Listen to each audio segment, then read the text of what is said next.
Olá, caríssimo telespectador da Rede Século XXI, que alegria encontrá-lo diante do televisor, neste horário para conosco, Igreja Militante, sob a responsabilidade do Ordinariado Militar do Brasil, na Rede Século XXI, dar continuidade ao nosso aprofundamento sobre a doutrina católica apostólica romana. Sacramento do matrimônio, já dedicamos dezenas de programas a esse sacramento, ainda temos outras centenas pela frente sobre esse argumento tão bonito, tão fascinante, tão profundo, tão amplo, tão vasto.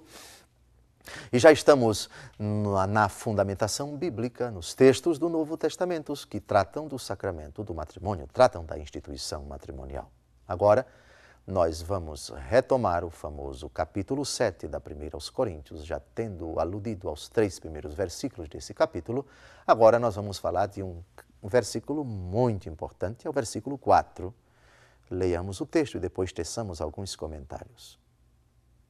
A mulher não pode dispor de seu corpo. Ele pertence ao seu marido. E da mesma forma, o marido não pode dispor do seu corpo. Ele pertence à sua esposa. Surpreendente.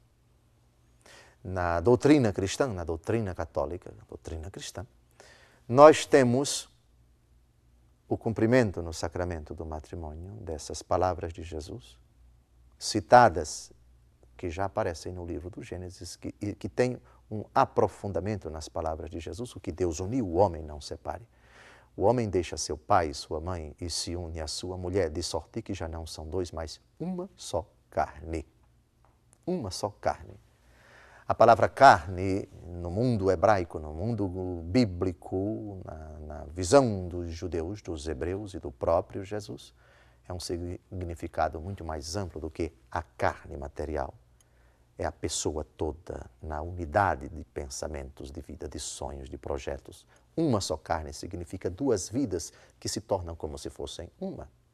Isso inclui também o direito ao uso do corpo do outro. Casando-se, o corpo da esposa não pertence mais a ela, pertence ao esposo, que adquire o direito de usar do corpo dela, não no sentido pejorativo, mas de desfrutar, de exercitar a sexualidade. Isso significa que ele tem o direito de exigir: eu devo dispor, eu tenho o direito de dispor do seu corpo porque ele me pertence. Esse é o sentido do texto que nós acabamos de ouvir.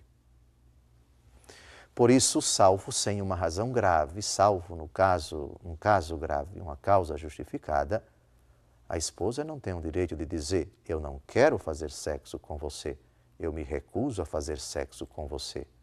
Ela não tem esse direito, porque o corpo dela pertence ao esposo e ele pode dispor dela. E vice-versa. Porém, existem situações em que é legítimo para ela dizer: você não tem o direito a usar o meu corpo. Pensemos, por exemplo, na traição dele. Enquanto ele está traindo a esposa, esta, quando se entrega a ele, está prostituindo o corpo dela, porque o corpo dele já está prostituído, o corpo dele já está maculado, já está no adultério e assim por diante. Há determinadas situações em que é legítimo dizer: você não vai dispor do meu corpo. Existem razões graves para isso. Pensemos uma razão de saúde e assim por diante. A indisposição, algo objetivo que não depende do querer da pessoa ou outros motivos graves.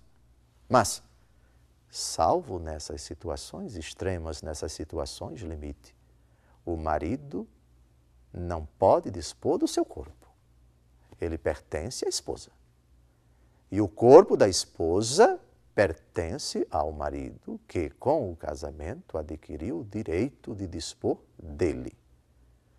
Uma norma muito sábia, bela, profunda, que mostra a unidade de corpos, de pensamentos, de união, de vida do esposo e da esposa.